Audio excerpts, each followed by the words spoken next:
The North Korean leader traveled a long way by train to meet with Vladimir Putin. It's their second meeting. First one was in 2019. The context this time, though, is completely different. What's different now is that the North Koreans have something that the Russians really need, which is ammunition and artillery shells.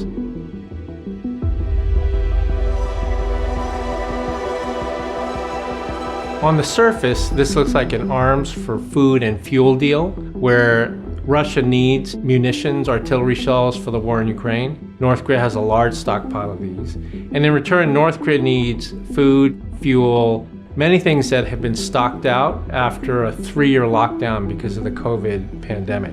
But what worries me more is that the North Koreans may be asking for more than food and fuel.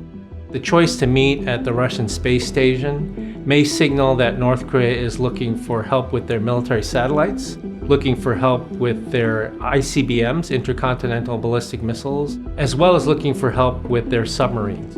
It's not insignificant that North Korea has failed 2 military satellite launches over the past month, so they clearly need help with this technology, and Putin may be willing to provide this. The North Korean leader has been fully supportive of Putin's war in Ukraine. They opposed a UN resolution condemning Russia, and they've recognized all of Russian gains.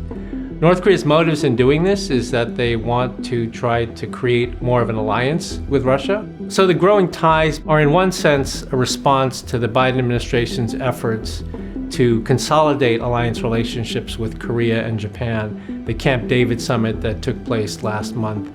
These are all very big moves by the United States that the North Koreans and Russians feel they need to counter.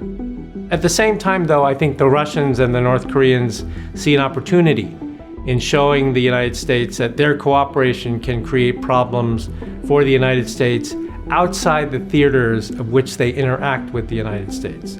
So in other words, Kim, I'm sure, takes some satisfaction in knowing that his cooperation with Putin will cause problems for the Biden administration, not just in Asia, but also in Europe.